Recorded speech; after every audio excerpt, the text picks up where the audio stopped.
打開哇好似好少影評咁啊，講下咧28年後啊人骨聖殿啊 Bone Temple。咁講真，我覺得就應該唔好叫佢人骨聖殿嘅，應該係白卡聖殿或者白卡聯盟重現世間啊嚇。咁其實咧講真，今集我自己覺得佢收尾又收得幾好喎。講真嘅，因為係嗰個首尾呼應翻啊。如果你記得第一集咧，我之前講過，第一集最恐怖嘅唔係喪屍，最恐怖嘅係人類嗰啲軍人咧，或者自己嘅私慾啦嚇，諗住即係私藏啲民女咧，強搶民女啊嘛。即係嗰班軍人仲恐怖過啲喪屍。咁今集都有啲相似。今集咧就唔係軍人啦，今集係班白卡聯盟嚇。咁好似28年後咧嘅 Bone Temple 咧，佢 IMDB 嘅評分咧都高過佢對上嗰一套喎。28年後喎，今集咧 IMDB 咧7.7嘅。咁但係上一集咧只係得6.6啫，甚至上一集俾我6分添。今集我覺得可以俾到8。甚至可能更加高都冇問題，因為整體嚟講咧，佢冇咗上一集嗰啲嘅敗筆位啊。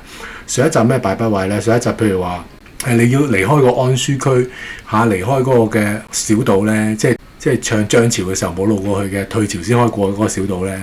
你要離開嗰個小島村去冒險咧，其實當中嗰個嘅邏輯或者嗰個原因個動力其實唔係咁大嘅。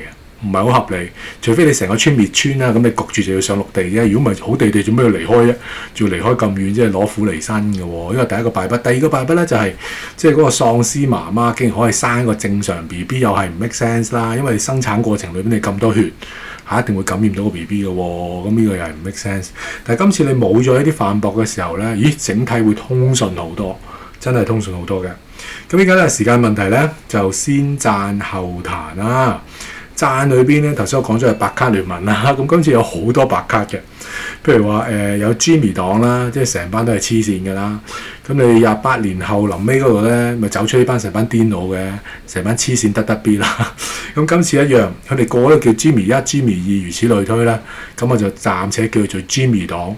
咁 Jimmy 黨點黐線咧？咁喺度唔講啦。咁你自己入場睇你就知㗎啦。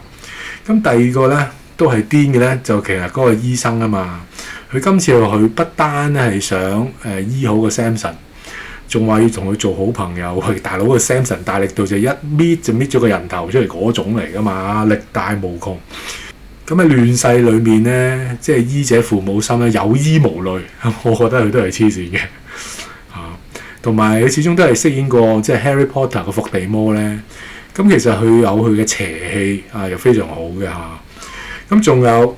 另一個白卡唔使介紹啦，就係嗰個嘅 Samson 參孫啦，即係參孫呢個字，即係用翻聖經裏面咧舊約時代其中一個士師，力大無窮啊，可以撕開嘅獅子咁大力嗰隻。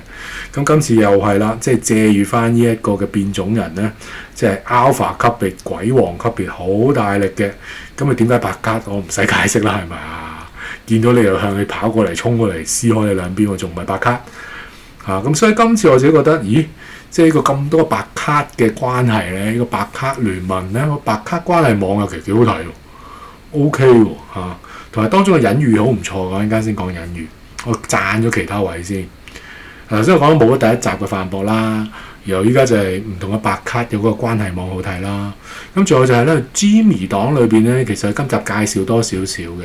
咁其實佢哋係拜撒旦嘅，即係倒轉個十字架呢啲咧咁你正常十字架就係上短下長啊嘛，咁佢而家調轉個十字架，咁啊拜撒旦咁樣嘅，咁啊裏邊都有好多用咗基督教嘅類比啦，譬如可能耶穌基督釘十字架，或者耶穌喺十字架上面嘅時候就講我嘅神，我嘅神為什麼離棄我咁樣啦。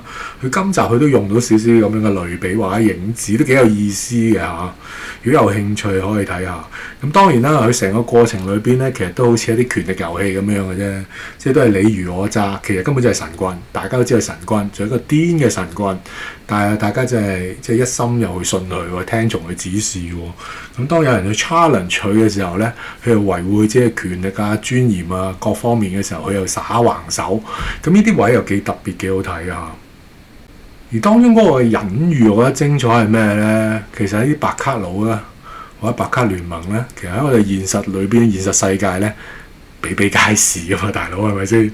真係喎，諗真啲，有時啲白卡佬咧，即係比喪屍更加恐怖都未定噶喎，即係退後一步諗，真嘅講真嘅，即係冇話咩歧視啊，有咩有物，咁有時啲癲婆癲佬咧，真係唔知，仲身邊總有一個咁樣噶嘛。即係再一個你當我係一個寓意一啲啦。譬如你開車撞差佬你竟然仲話人哋向你開槍嗰啲咧，又或者有時而家坊間裏邊咧近排咧，你會見到好多情緒嘅叫囂嘅。譬如羅伯特尼路咧係咁話 F Trump，哇又成扎咧即係左傾嘅啦荷里活，點解大家會起哄？F 拍手掌。咁但係佢呢個嘅情緒係好真實，但係咪建基於事實咧？有咩嘅事實可以係令到你嘅情緒咁高漲咧？其實係冇乜咁嘅事實嘅。你睇翻之前分析嘅影片，個事實就係、喂，你自己用個殺人兇器去撞向個警員嘅時候，警員梗係用翻相應嘅武力對付你，好正常嘅啫。咁所以有時即係嗰個 rage 嗰個狂怒病毒其實我哋現實裏邊我哋都見到好多嘅 rage 嘅喎，好多人中咗啲狂怒嘅病毒，唔知點解就係好憤恨，唔知點解就係好 hyper。我覺得呢個隱喻我嘅角度，我覺得幾過癮嘅。咁睇你點睇啦另一方面要值得讚咧，就係嗰個血腥畫面啊！我入到去先知道係3級啦。咁我覺得個3級畫面都合格嘅，有啲生煎活剝啊，或者開猴子腦啊，呢啲都有嘅。咁我食緊爆谷，我 OK 嘅。咁我覺得反而唔係好夠3級畫面，但係就合格嘅。仲有啲 jump scare 位咧就唔 cheap 嘅，即係唔會有時係齋靠 jump scare 大平賣咁，唔會咯。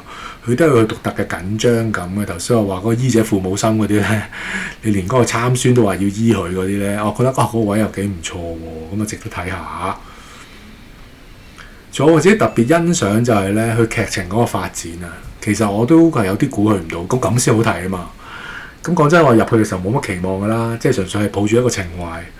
佢第一集係2002年都23年前咯，咁係一個情懷入去冇乜期望。上一集有啲人又話致敬咩？致敬進擊的巨人。我講真，進擊的巨人我又唔係咁中意嘅。咁就算你點致敬頭先我講咗嗰2大反駁位都扣晒分啦。所以本身就唔係話咁有好感或者咁大期望再入場嘅。咁但係睇嘅時候呢，我覺得個劇情發展又都幾有驚喜喎，因為有啲位真係估佢唔到，個發展方向估佢唔到。咁我而家梗係唔講咁多啦，咁引你入場啊嘛。咁仲有啲老歌佢又用得好精準嘅譬如用咗一個愛爾蘭嘅樂隊 Young Fathers 啦咁有 Promised Land 啊，有 Alpha 啊 ，Happy Easter 啊呢啲，然後仲用埋 Iron Maiden 嗰個咧 The Number of the Beast 666啊嘛，咁嗰個都差唔多係全片嘅最高潮位嚟㗎啦。咁嗰個位又好唔錯，所以音樂畫面咧係互相輝映咧，呢個係值得讚嘅地方嚟嘅，將個氣氛同埋劇情推上去，好唔錯好啦，嚟到少少談多多趣啦。咁少少談係乜嘢呢？因為始終你上一集即係有阿爸冇咗阿仔啦，臨尾嘅時候，咁理論上應該今集點都有少少阿爸揾仔啦啩，或者點都要交代少少阿爸去咗邊呢？咁因為今集真係冇講到阿爸嘅時候，亦都冇講到嗰個小島村莊嘅話呢，咁有可能會再開第3集呢。就 28 Years 嘅第3 part，Part 3會唔會咁樣呢？其實因為今集呢係純粹上次一次過一氣呵成咁拍嘅，佢話就話今次嗰個嘅投資呢就成6000萬，咁為咗慳錢嘅緣故呢，咁一氣呵成咁拍嘅，咁上下斬半咁樣啦，今次即係接近1個鐘頭9個字咁樣去播出。咁冇咗父親條線，我覺得爭少少嘅。咁另一方面咧，今次個場景咧，其實最主要都係話明係 Bone Temple 啦。咁所以就盡量都係圍繞咗個 Bone Temple 啦、森林啦同埋森林小屋。咁場景嚟講咧，有可能就寡咗少少嘅。我期望可能有少少係 The Last of Us 入下嗰啲嘅荒廢咗嘅城市啊，即係俾大自然反噬翻嘅大城市啊。我期望有少少啲咁嘅景嘅，有嘅得一個啦，一個 shot 一個 CG 咯。咁好快就冇咗，咁場景係爭少少嘅，可能始終可能 budget 所限啦。咁 Cillian Murphy 咧，上次已經話咧佢會粉墨登場嘅，咁有嘅，咁但係粉墨登場嗰部分都係好短。咁我睇翻咧，即係片尾嘅時候出嘅 credit 咧，佢都係一個 executive producer，即係監製啦。咁佢有份投資嘅，咁點佢都出現嘅。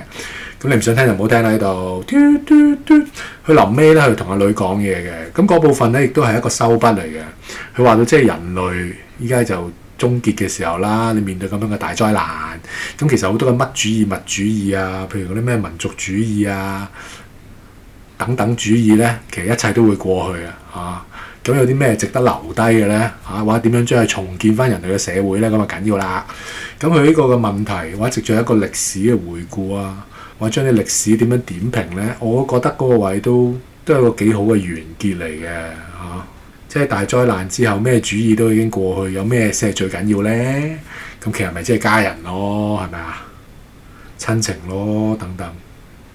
同埋佢都有個主題，其實不嬲上次都有嘅，即係人人都有一死嚇，人人都有一死。咁我用拉丁文咁講啦。咁我自己覺得稍為談一談就係咧，呢個人人都有一死呢樣嘢咧，即係有輕於鴻毛，有重於泰山嘛。佢有表達到嘅，不過可能就唔夠貫穿咗成套電影啦嚇。如果當中有唔同人嘅死法，可能會更加好嘅。電影裏邊咧都有輕於鴻毛嘅死，亦都有重於泰山嘅死嘅。咁我覺得，只不過係個輕於鴻毛同埋重於泰山嗰個對立咧，唔係好夠嚇。因為如果你前後出現嘅時候對比夠，或者一齊同場出現嘅時候對比夠，但係我覺得，呢個對比唔係最夠，唔係最 sharp， 有㗎啦嚇，爭少少。同埋一樣有 Cillian Murphy 有出現有㗎啦，又係都係 show 咯，係啊。仲有咧，今集即係阿仔啊 Spike 啦嚇，咁佢就焗住要參加呢個嘅白卡聯盟啦。咁我自己又覺得，喂，你話到你自己戰術如神啦，你上一次都係自己一支公咁周圍走噶嘛，喺森林裏邊，咁你真係唔怕死噶啦。咁你點解唔會自己試下離開個白卡聯盟咧？其實有好多機會可以喎。咁呢個位係有少少敗筆或者少少反駁啦。仲有最後咧，我自己都諗翻，今次好多畫面都拍得好浩瀚嘅，用咗廣角鏡啊，可能用咗 time lapse 啊去影住嗰啲星空咧，即係物轉星移咁樣樣，其實都幾靚嘅，係啊。咁但係我自己覺得用咗 iPhone 係爭啲，尤其是你知道 iPhone 喺夜晚有時候感光咧，未必係最好，尤其係拍片嘅時候，相片都好啲。你就拍片咧，又蝦人一啲嘅，即係粗微粒咗啲嘅，所以我有時都覺得。即係未必需要用 iPhone 嘅，或者互用咯。有時夜晚景就唔好用 iPhone 啦。即係呢個我自己個人嘅睇法啦。但係無論點都好啦，我覺得今次個埋尾又埋得幾好。即係如果上次我真係俾到6.5咧，今次我可以俾到8嘅，因為個故事啊，尤其成班白卡佬咧，嗰個故事係更加完整嘅，更加聚焦嘅。咁當然有啲扣分位就係頭先我嗰扎嘅少少太多趣啦。如果你歡迎上嘅分享咧，請 like、share、subscribe，多謝各位，拜拜。